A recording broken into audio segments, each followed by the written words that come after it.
My sister told our entire family I was faking my chronic illness. She organized an intervention at Thanksgiving dinner. 23 relatives sat me down and read accusations off printed cards. What nobody at that table knew was that I'd been wearing a recording device for the past 4 months, and my rheumatologist was parked outside in the driveway, waiting for my wife's text. The turkey was still in the oven. I could smell it from the living room, where I was sitting in the recliner my mom kept specifically for me, because I couldn't sit on regular chairs for more than 20 minutes without my spine locking up. Ankylosing spondylitis. Try saying that 3 times fast. Try living with it for 6 years. It fuses your vertebrae together, slowly, like someone pouring cement between every bone in your back. Some days I could walk 3 miles. Some days I couldn't tie my shoes. There was no predicting it, no controlling it, no explaining it to people who'd already decided I was a liar. My sister Bryn walked into the living room at 2:14 in the afternoon. I remember the exact time because I'd just checked my phone to see how much longer until the Tylenol kicked in. She wasn't carrying a casserole dish, she was carrying a manila folder. "Danny," she said, and her voice had that rehearsed quality, that tight, controlled tone people use when they've been practicing something in the mirror. "We need to talk, all of us." I looked past her. The dining room was full. My mom, my stepdad Gary, my aunt Pauline, Uncle Dex, their 3 kids, my cousins from the Brennan side, my grandma Helen in her wheelchair at the head of the table, my wife Tessa standing in the kitchen doorway holding a wooden spoon and looking at me with an expression I couldn't quite read. 23 people, not counting the kids running around the backyard. About what? I asked, even though I already knew. I'd known this was coming for at least 2 months, maybe longer if I'm honest. Bryn set the folder on the coffee table. She didn't sit down. She looked at the room, at the faces all turned toward us, and I realized she'd coordinated this. She'd told everyone. She'd planned the seating arrangement, the timing, the whole thing. Thanksgiving wasn't dinner, it was a stage. "About your condition," she said, and put air quotes around the word condition. "About what it's really costing this family. About the lies." Bryn, my mom started from the dining room. "We said we'd be gentle about this. I am being gentle." Bryn pulled a chair from the dining room and set it directly across from my recliner. She sat down, crossed her legs, opened the folder. I could see printed photographs, highlighted documents, what looked like a spreadsheet. "This is an intervention, Danny, because we love you, and because we can't watch you do this anymore." I looked at Tessa. She gave me the smallest nod, the kind you'd miss if you weren't watching for it. "Let me tell you something about invisible illness. There's this window, right at the beginning, where everyone believes you. When you first get diagnosed, when you're in the hospital, when the test results come back, and the doctors use words like autoimmune and degenerative and chronic, people bring you soup, they send flowers, they adjust their expectations. For about 6 months, you're allowed to be sick. Then something shifts. Maybe they see you at the grocery store on a good day and you're walking without your cane. Maybe you post a photo on Instagram from a friend's wedding where you're smiling and dancing, and they don't see you in the parking lot afterward, crying into the steering wheel because the pain hit like a freight train the second the adrenaline wore off. Maybe they just get tired of accommodating you, of planning around you, of adjusting holiday schedules and restaurant choices and seating arrangements. The first person to stop believing was Bryn's husband, Todd. This was about 3 years after my diagnosis. Todd sold commercial real estate and worked 70-hour weeks and had strong opinions about work ethic and personal responsibility and pulling yourself up by your bootstraps. He made a comment at a 4th of July barbecue that I pretended not to hear. Something about how nice it must be to sit in a chair all day and collect checks. Bryn shushed him, but she didn't correct him. That was the difference. She didn't say, "His spine is literally fusing together, Todd." She said, "Not now, not now." Like the truth was a matter of timing rather than fact. After that, the comments accelerated. My cousin Brett saw me carrying groceries into the house and told my aunt he'd witnessed me doing manual labor. My Uncle Dex made a joke at Christmas about how my disability check was funding my gaming habit. My grandma Helen, who had the excuse of being 83 and from a generation that believed suffering should be silent, told my mom I was soft, that in her day, men worked through pain. I told all of this to Dr. Vivian Okonkwo, my rheumatologist, during a routine appointment in March. I sat on that paper-covered exam table and said, "My family thinks I'm faking." She didn't look surprised. She'd been treating autoimmune patients for 19 years. She told me that delegitimization by family members was one of the most common secondary traumas her patients experienced, that there was actually research on it, that the disbelief caused measurable psychological harm that worsened the underlying condition through stress-mediated inflammation. She asked me if I felt safe. I said, define safe. She said, Danny, are they hurting you? Not physically. Emotional abuse counts. I know. I just don't know what to do about it. Doctor. Okonkwo leaned back in her chair. She was a tall woman, Nigerian American, with short natural hair and reading glasses she wore on a chain around her neck. She had the kind of calm that felt structural, like it went all the way through her. Document everything, she said. Record conversations if your state allows it. Illinois is a one-party consent state. You can record any conversation you're part of without telling the other party. And Danny, I want you to consider something. What? I want you to let me come to whatever family gathering this is building toward, not as a guest, as your physician, with your records. I laughed. I actually laughed. You want to show up to Thanksgiving dinner with my medical files? If they're going to put you on trial, she said, you deserve a defense. I thought about it for 2 weeks. Talked to Tessa, who'd been building her own quiet fury for months. Tessa had a degree in social work. She understood power dynamics, family systems, the way dysfunction organizes itself around a scapegoat. She'd been keeping a journal of every comment, every side-eye, every little cruelty my family had inflicted since the diagnosis. She also had a lawyer friend named Alejandra Medina, who specialized in disability discrimination. Tessa had called her back in January just to ask questions, just to understand our options. Alejandra told her something I'll never forget. In cases like this, the family always escalates. Always. The question isn't whether they'll do something actionable. The question is whether you'll be ready when they do. So we got ready. I bought a small recording device online. It looked like a pen clip, attached to the inside of my jacket collar, barely visible. I wore it to every family event starting in July. Every Sunday dinner at Mom's, every birthday party, every random visit where Bryn happened to show up. 4 months of recordings, 72 hours of audio, and now here we were, Thanksgiving. Bryn's folder open on the coffee table. I've been keeping track, Bryn said, flipping to the first page, a printed spreadsheet. In the past 3 years, you've received $52,000 in disability payments from Social Security. You've paid $0 in rent to Mom and Gary, who've let you and Tessa use the in-law apartment in their basement since 2022. 0 in utilities, 0 toward groceries. You've contributed nothing. That's not true, Tessa said from the kitchen doorway. We pay for our own groceries, and we've offered to pay rent multiple times. Your mother refused. Bryn ignored her. She flipped to a series of photographs, printouts from what I recognized as my own Instagram. Here's Danny at Wrigley Field in August. Standing, walking, carrying a beer. Here's Danny at Brett's graduation party, dancing with Tessa. No cane, no wheelchair, no visible signs of anything wrong with him. My Aunt Pauline made a noise in her throat, like she'd been waiting for this confirmation. Here's Danny at the gym, Bryn continued. Yes, the gym, last month. October 14th. I have the date because this photo was taken by my friend Kelsey, who happened to be at the same Planet Fitness on Diversey. I was doing physical therapy exercises. My rheumatologist prescribed a specific routine. Bryn held up her hand. I'm not finished. She pulled out another sheet. This is a list of physicians you've supposedly seen in the past year, 7 different doctors, 2 physical therapists, a pain management specialist, a psychologist. That's 11 medical professionals for a back condition, Danny. 11. Either you're the sickest man in Cook County, or you're building a paper trail to support a fraud. The room was quiet. Not the comfortable quiet of a family about to eat turkey. The heavy, charged quiet of people who'd already made up their minds and were just waiting for permission to say it out loud. She'd done more research than I expected. I'll give her that. She'd put real effort into this. She had dates. She had dollar amounts. She had a timeline of my social media posts cross-referenced with my stated symptoms. She had highlighted sections from a WebMD article about ankylosing spondylitis that she'd annotated with skeptical comments in red pen. She had a printed email from Todd's college roommate who was apparently a chiropractor in Naperville and had offered his professional opinion that AS was often overdiagnosed and frequently psychosomatic. A chiropractor offering an opinion on a systemic autoimmune disease. I wanted to laugh. I wanted to scream. I sat in my recliner and felt the familiar burn along my sacroiliac joint and breathed through it. Todd spoke up from the dining table. He'd been waiting for his cue. We looked into it, Danny. The disability angle. Bryn and I. We talked to a fraud investigator at the state level. He said cases like yours get flagged all the time. Young guy. Looks healthy, collecting checks. He said if we filed a formal complaint with the Social Security Administration, they'd open an investigation. You contacted a fraud investigator? My voice came out hollow. We had to. Bryn's eyes were wet. Real tears or performance tears. I couldn't tell anymore. We had to, Danny, because nobody else was going to say it. Mom won't say it because she feels guilty about the divorce and thinks she owes you something. Gary won't say it because he doesn't want to make waves. And Tessa, she looked at my wife. Tessa enables you because it benefits her. She gets free housing and a partner who stays home all day. Tessa's hand tightened on the wooden spoon. I could see her knuckles go white from across the room. Uncle Dex stood up. He was a big man, ex-Marine, ran a landscaping company with 12 employees. He cleared his throat like he was about to give a briefing. Danny, I love you. You know I love you, but I've been watching this for years, and I've had enough. When I got back from Iraq, I had 2 herniated discs and a shoulder that wouldn't rotate past 90 degrees. I still went to work every single day. I didn't sit around collecting government money and playing the victim. You're 31 years old. You have a college degree. There's nothing wrong with you that a good attitude and some honest work wouldn't fix. The clapping started with Todd, then Bryn, then Brett and his girlfriend, then Aunt Pauline, then, one by one, the rest of the table. Not enthusiastic applause, more like the polite, firm clapping of a jury delivering a verdict they believed was righteous. My mom didn't clap. She stared at her plate. Gary put his hand on her arm. My grandma Helen spoke from the head of the table. Her voice was thin but absolute. In my day, she said, we didn't have fancy names for being lazy. Your grandfather built 3 houses with his own hands while his back was so bad he couldn't stand straight. Never complained once. Never took a dime he didn't earn. You should be ashamed. Someone's phone buzzed. Nobody checked it. Mom, I said, are you part of this? My mother wouldn't look at me. She helped plan it, Bryn said. Mom, silence. That was the moment that broke something in me. Not Bryn's folder, not Todd's fraud investigator, not Uncle Dex's war story. My mother, the woman who'd driven me to my first rheumatology appointment, who'd held my hand when the doctor showed us the imaging of my spine and explained what progressive fusion meant, who'd cried in the car afterward and promised me we'd fight this together, sitting at her own Thanksgiving table and refusing to look at me. I reached into my jacket. My fingers found the recording device. It had been running since I walked through the front door. Is everyone done? I asked. We're not trying to hurt you, Bryn said. We're trying to help you. We've even found a therapist who specializes in factitious disorders. Dr. Levine. He's in Schaumburg. Todd's insurance would cover the first 6 sessions if you agree to go voluntarily. Factitious disorder. She was accusing me of Munchausen syndrome. My sister, who had a bachelor's degree in marketing from DePaul and couldn't tell the difference between a rheumatologist and a chiropractor, was diagnosing me with a psychiatric condition. I pulled out my phone, typed 3 words to Tessa. Send the text. Tessa looked at her phone. Then she walked out the front door without a word. Where's she going? Bryn asked. I said nothing. I sat there in my recliner in pain, surrounded by the people who were supposed to love me unconditionally, and I waited. The doorbell rang 4 minutes later. Gary went to answer it. I heard his confused voice from the hallway. Can I help you? A woman's voice, calm and measured. Mr. Brennan, my name is Dr. Vivian Okonkwo. I'm a board-certified rheumatologist at Northwestern Medicine. I'm Danny Reeves' treating physician. I believe my patient is expecting me. The room went very quiet. Dr. Okonkwo walked into the living room like she owned it. She was wearing slacks and a blazer, not a white coat, but she carried herself with the kind of authority that made the coat unnecessary. In one hand, she held a leather briefcase. In the other, an iPad. Behind her was Tessa, and behind Tessa was a woman I recognized from Zoom calls but had never met in person, Alejandra Medina. 5'2", dark hair in a bun, wearing a navy suit and carrying a legal folder that made Bryn's manila envelope look like a child's art project. Who are these people? Uncle Dex said. Dr. Okonkwo set her briefcase on the coffee table, right on top of Bryn's spreadsheet. She looked around the room, made eye contact with every person individually, took her time. I'm going to need everyone's attention, she said. This won't take long. Excuse me. Bryn stood up. This is a private family matter. You can't just walk in here and... Actually, Dr. Okonkwo said, pulling a document from her briefcase, I have Danny's written consent to discuss his medical condition with any and all family members present today. Hypo waiver, signed and notarized. She set it on the table. I also have 6 years of medical records, imaging, lab work, specialist consultations, and treatment documentation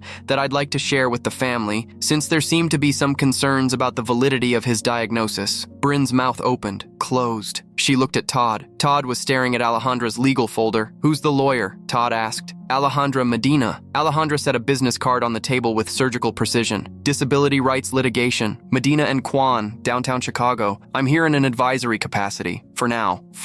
Todd heard the implication. Dr. Okonkwo opened her iPad and turned it to face the room. On the screen was an MRI image of a human spine. Even to someone with no medical training, it looked wrong. The spaces between the vertebrae, which should have been clear and dark, were were filled with a cloudy, irregular brightness, like concrete setting between bricks. "This is Danny's lumbar spine," she said. "Taken 4 months ago at Northwestern Memorial." She pointed to the affected area. "This is bamboo spine. It's called that because the vertebral bodies have begun fusing together, creating a rigid, inflexible column." She swiped to the next image. "This is his sacroiliac joint. See the erosion here and here? This is active inflammation. His SED rate at last blood draw was 47. Normal is under 20. His C-reactive protein was 3.8. Normal is under 1.0. These are not numbers you can fake. These are not numbers a chiropractor from Naperville is qualified to interpret." Todd's face lost its color. Dr. Okonkwo swiped to a list. "In the past 6 years, Danny has undergone 4 MRIs, 6 sets of X-rays, 12 rounds of blood work, 2 bone density scans, and a nerve conduction study. He has been evaluated by 3 rheumatologists, including myself, 2 orthopedic surgeons, a neurologist, a gastroenterologist because the medication he takes for his inflammation can cause liver damage and requires monitoring, a cardiologist because ankylosing spondylitis increases the risk of aortic valve disease, and a psychologist because living with a chronic pain condition while your family accuses you of lying tends to cause severe depression and anxiety." She looked at Bryn. "That's why he sees 11 doctors, not because he's building a paper trail, because his disease affects multiple organ systems, because it's trying to destroy his body from the inside out, and because he needs a team of specialists to manage it. That could be anyone's spine," Bryn said. Her voice was smaller now. Alejandra spoke for the first time. "It couldn't. MRI images contain embedded metadata including the patient's name, date of birth, medical record number, facility, and date of scan." She pulled a printed sheet from her folder. "I've also obtained, with Danny's consent, a letter from Northwestern Memorial Hospital's chief of rheumatology confirming Dr. Okonkwo's credentials and Danny's patient status. Additionally, I have declarations from 2 independent rheumatologists at Rush and UChicago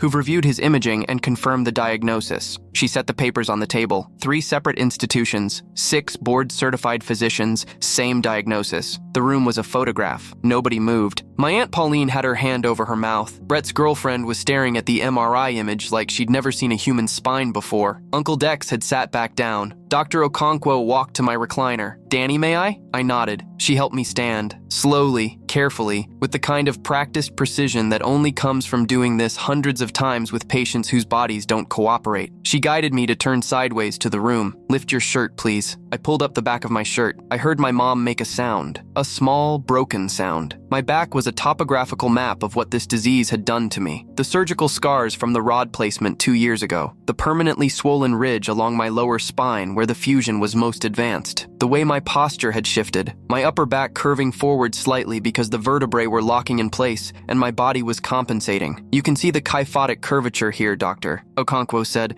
tracing her finger along my spine without touching it. "And here, the reduced range of motion. Danny, can you try to turn your torso to the right?" I tried. My whole upper body rotated as a single unit, like a mannequin. "He can't twist," Dr. Okonkwo explained, "because the vertebrae are fused. The joints that should allow rotation are cemented together. This isn't flexibility you lose from sitting around. This is bone growing where bone shouldn't be. It's permanent, progressive, and it's one of the most painful conditions in rheumatology." I pulled my shirt back down, sat in the recliner. The pain from standing was a 7. I'd give it 90 seconds to settle to a 5. Dr. Okonkwo turned to Bryn. She wasn't angry. She was something worse. She was clinical. "You mentioned a Planet Fitness photograph. Danny's prescribed exercise program includes low-impact movement 3 times weekly. Swimming, stationary cycling, and gentle stretching. Exercise is not optional for ankylosing spondylitis patients. It's the primary non-pharmaceutical intervention. If he stops moving, the fusion accelerates. If he stops moving, he ends up in a wheelchair permanently within 5 to 10 years. She paused. "The fact that you saw him at the gym and interpreted it as evidence of fraud shows a fundamental misunderstanding of his condition. Mobility on good days does not mean absence of disease. Cancer patients have good days. MS patients have good days. Lupus patients have good days. Their diseases are still killing them." "The gym photo," Bryn said, and her voice cracked. He was smiling. "People with chronic pain smile," Dr. Okonkwo said. "It doesn't mean they're not suffering. It means they're human." Bryn's folder sat under Dr. Okonkwo's briefcase. The WebMD printouts, the highlighted accusations, the spreadsheet tracking my disability payments like a forensic accountant building a case. All of it buried under 6 years of medical evidence. Alejandra stepped forward. "Now I'd like to address the legal implications of what happened here today." Todd straightened up. Legal implications? You organized what you described as an intervention,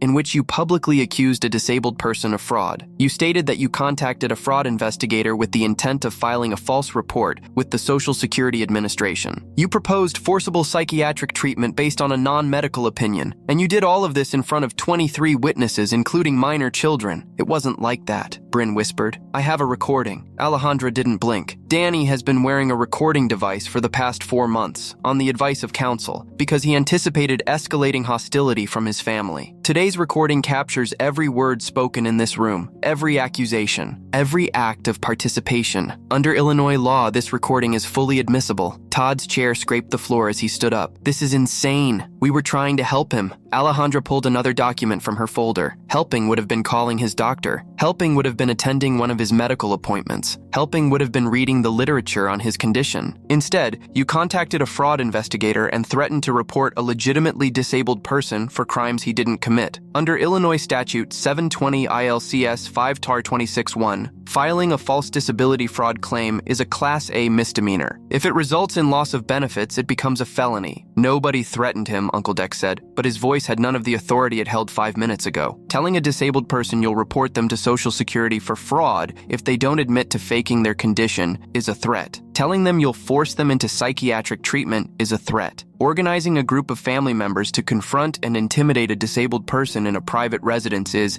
in certain legal interpretations, actionable as harassment. Alejandra set one more document on the table. This is a demand letter. It's addressed to Bryn Reeves Holloway and Todd Holloway individually. It outlines the damages Danny has suffered as a result of ongoing family harassment related to his disability. It demands a formal written apology, retraction of any fraud complaints or inquiries, and a commitment to cease all harassment. Failure to comply within 30 days will result in the filing of a civil lawsuit for intentional infliction of emotional distress, defamation, and disability-based harassment under the ADA. The room erupted, not all at once, but in that cascading way, families fall apart. Todd started yelling about how they had rights too, and this was America, and you couldn't sue someone for expressing concern. Bryn was crying. My Aunt Pauline was trying to leave. Brett's girlfriend was recording on her phone, and Brett was trying to get her to stop. Uncle Dex was standing in the middle of the dining room with his hands on his hips, opening and closing his mouth like a fish that had just realized it was on dry land. My mother hadn't moved. Mom, I said. She looked at me finally. Her eyes were red. Did you know that Bryn was going to do this? She nodded once. A tiny, devastating movement. Did you believe her? I didn't know what to believe, she said. You looked fine sometimes. And the money, the strain, I just wanted you to be okay. I wanted you to be the way you were before. I was never going to be the way I was before. That's what degenerative means. It gets worse, Mom. Every year, more of my spine fuses. Every year, I lose a little more range of motion. I'm 31, and my back moves like I'm 80. That doesn't change because it's inconvenient for the family. Tessa came and stood beside my chair. She put her hand on my shoulder. I could feel her shaking. Dr. Okonkwo picked up her briefcase. She'd said what she came to say. She looked at me with a question in her eyes. I nodded. One more thing, she said to the room. Danny could have had this confrontation in a lawyer's office. He could have served Bryn with papers without any of you knowing. He chose to do it here at a family gathering because he wanted you to understand, not just legally, medically, emotionally. He wanted you to see his spine and hear his diagnosis from the person who treats him. He wanted to give you the chance to believe him before this became a court case. She set a stack of printed packets on the dining table. These are informational packets about ankylosing spondylitis, symptoms, progression, treatment options, and resources for family members. I prepared them myself. Read them or don't, but you can't say you weren't told the truth. She walked to the front door, paused, turned back. His disability payments are $943 a month. Before his diagnosis, Danny was an HVAC technician earning $62,000 a year. He lost his career, his health insurance, his independence, and apparently the trust of his family. And you've spent the last 3 years treating him like a criminal for receiving $900 a month from a program he paid into with his own payroll taxes for a decade. She left. The silence lasted 11 seconds. I counted. Then everybody started talking at once. We didn't mean it like that, Aunt Pauline said. We were just worried. Worried about what? Tessa asked. Her voice was quiet, but it cut through the noise like a blade. Worried about Danny, or worried about what his illness was costing you? Because in 2 years, not one of you has visited him during a flare. Not one of you has offered to drive him to an appointment. Not one of you has asked how he's doing. You've complained about the burden. You've questioned the diagnosis. You've gossiped about the disability checks. But you haven't done a single thing that looks like worry. Brett's girlfriend had stopped recording. She was just staring at us. Brett was looking at the floor. Todd grabbed his coat. We're leaving. Bryn, let's go. We don't have to sit here and be threatened. Nobody's threatening you, Alejandra said. We're informing you of consequences. Todd and Bryn left. They didn't say goodbye. Todd's car peeled out of the driveway so fast it left rubber marks on the concrete. Through the window, I could see Bryn in the passenger seat, shoulders shaking. Uncle Dex came over to my recliner. He looked older than he had 20 minutes ago. Danny, I said things I shouldn't have said. The Iraq stuff, comparing my injuries to yours. That wasn't right.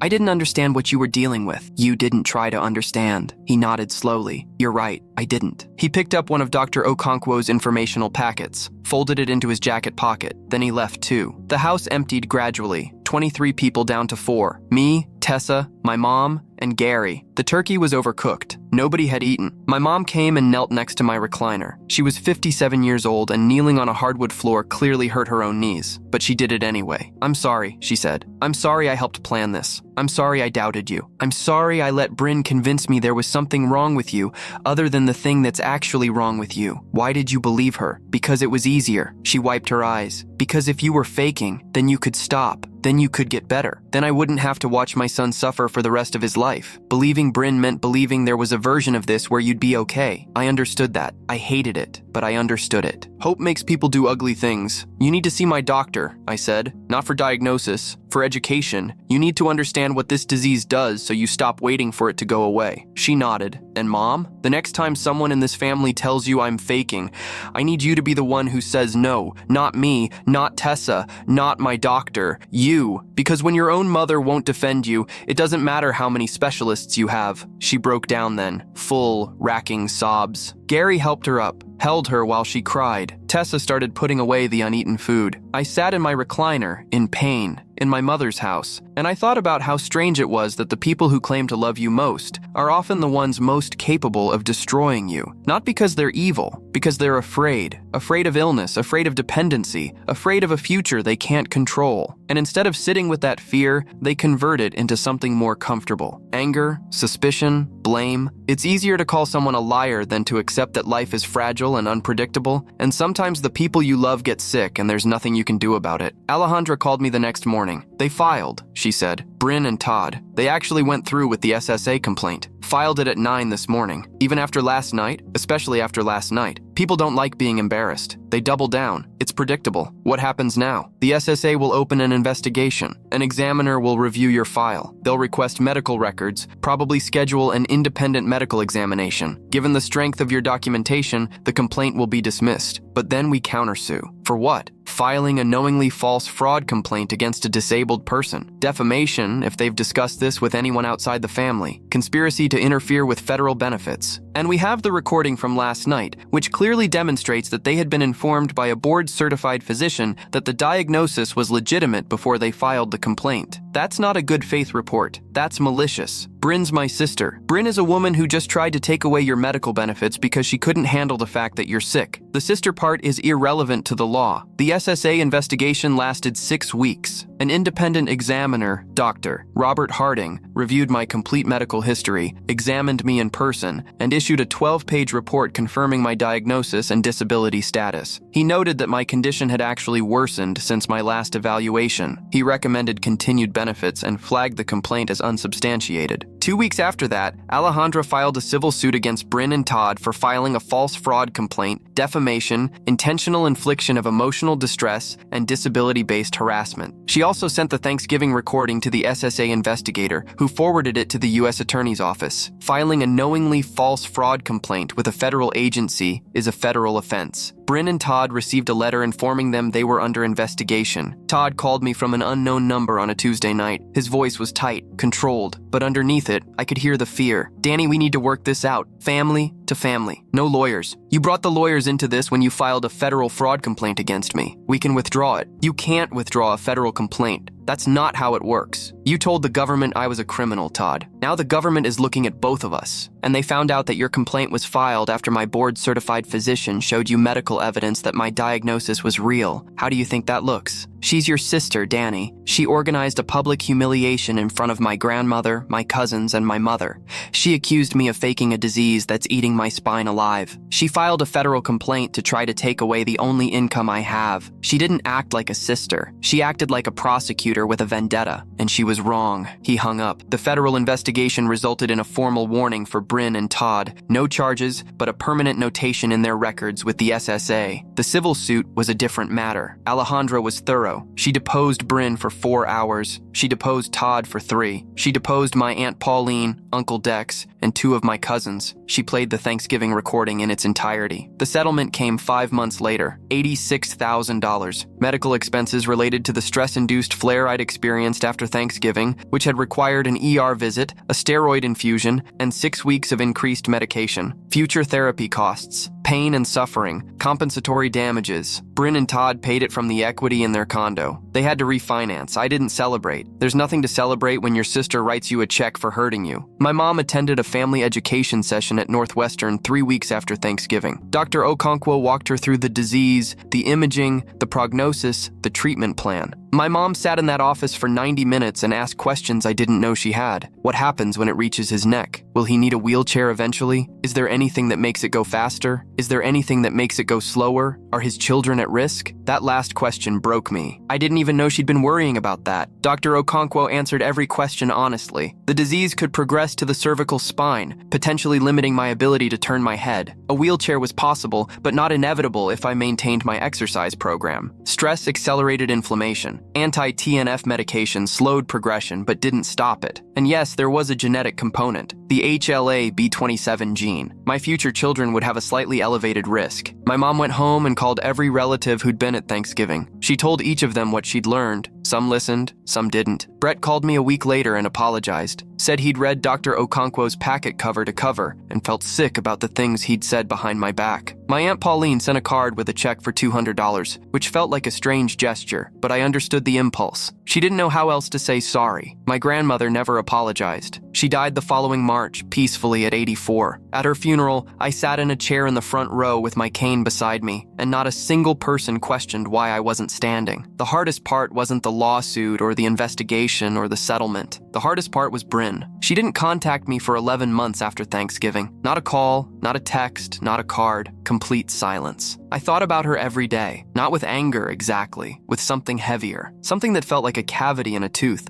a dull, persistent ache that flared when I forgot to guard it. I remembered teaching her to drive in the parking lot of the Jewel on Milwaukee Avenue. I remembered her calling me at 2 in the morning when she had her first panic attack in college. I remembered the way she'd held my hand in the ER the day I got diagnosed, before the doubt started, before Todd's influence crept in, before the money became a talking point. She'd looked at me and said, "We'll figure this out." She meant it then. People don't stop being your family just because they hurt you. That's the cruel part. The damage is directly proportional to the love. A stranger's accusation is annoying. Your sister's accusation is a wound that never fully closes. She showed up at my apartment on a Wednesday in October. I knew it was her because I heard her car in the lot. The same Honda Civic she'd been driving since college, the one with the dent in the rear bumper from backing into a mailbox. I opened the door before she knocked. She looked different, thinner, tired around the eyes. She was holding a folder, and for one terrible second, I thought she'd brought more accusations. Then I saw the cover. It was from Northwestern Medicine, Dr. Okonkwo's office. "I went to see your doctor," she said. I stared at her. "I made an appointment. As a family member. She has a program for relatives of AS patients. I didn't tell you because I didn't know if I'd go through with it. You went to my rheumatologist 3 times. She showed me everything. The imaging, the blood work, the progression model. She showed me what your spine looked like when you were first diagnosed and what it looks like now. She showed me where it's heading." Bryn's voice broke. "I saw the fusion, Danny. I saw the bone growing between your vertebrae. I saw the inflammation in your joints. I saw the medication list. I didn't know you were taking immunosuppressants. I didn't know those could cause infections that could kill you. I didn't know any of it because I never asked. I know." She stood on my doorstep clutching that folder,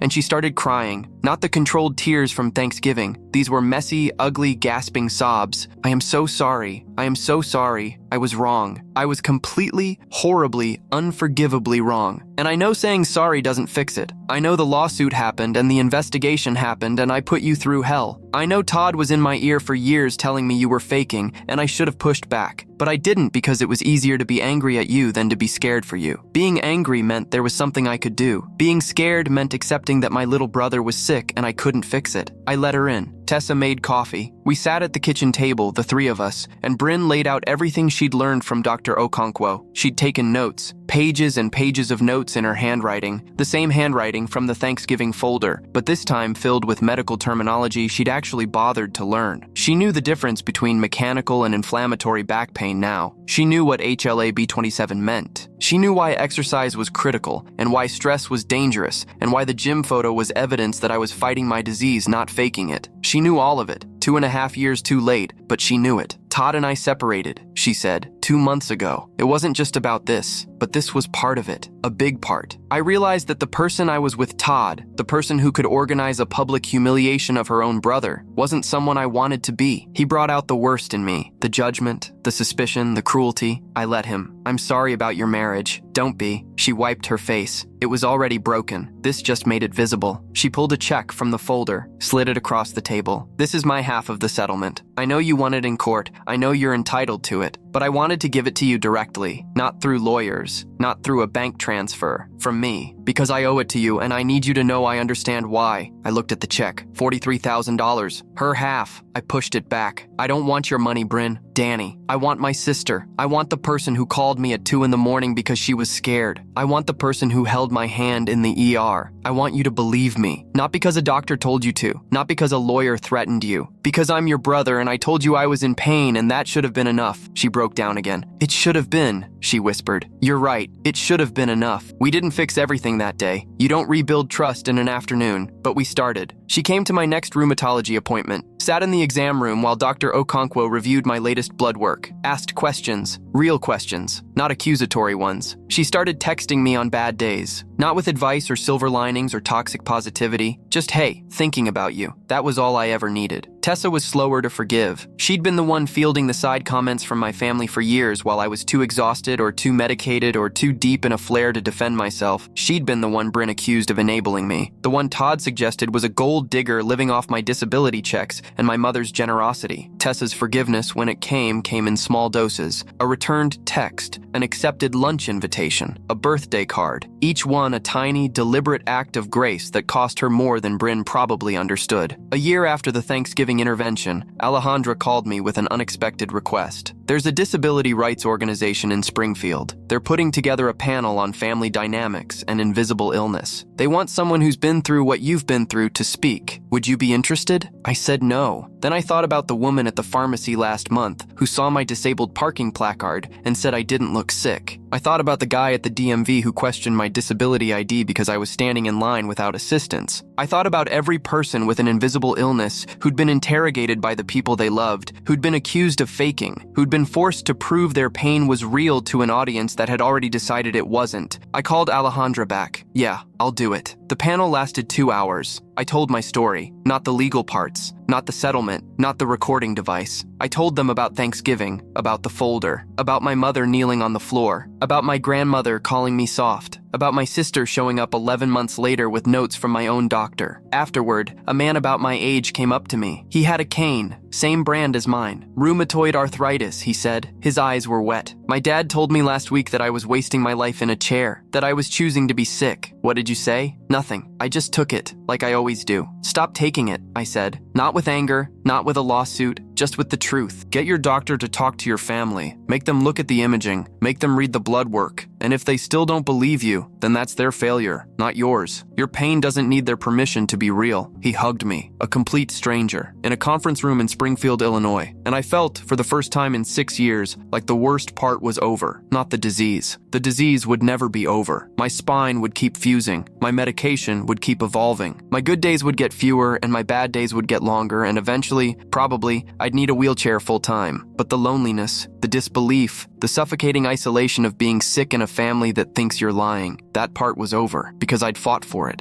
because Tessa had fought for it, because Dr. Okonkwo had shown up at a Thanksgiving dinner with an iPad full of MRI images and calmly, professionally, mercilessly told my family the truth, and because my sister eventually chose to listen. That was the thing I kept coming back to. Not the settlement, not the legal victory, not the recording or the demand letter or the federal investigation. The fact that Bryn, after everything, walked into a rheumatologist's office and said, "Teach me what I should have learned 6 years ago. People can change. Not always, not easily, not without damage. But sometimes the people who hurt you the most are the ones who learn the deepest lessons, because they have the most to make up for, because the guilt of what they've done becomes the fuel for who they become. I don't know if Bryn and I will ever be what we were before. The scar tissue is too thick. The words she said at that Thanksgiving table are permanently recorded, both on my device and in my memory, and some of them will never stop stinging. But she's trying, and I'm letting her. That has to be enough. Maybe it is enough. Last month, she came to my apartment on a Tuesday. No folder this time. Just 2 cups of coffee from the place on Damen Avenue that we used to go to when we were kids, back when everything was simple, back when my spine was just a spine and not a battleground. She sat next to me on the couch, handed me my coffee, didn't say anything for a long time. Then she said, "How's your pain today?" And I told her the truth, because she finally wanted to hear it.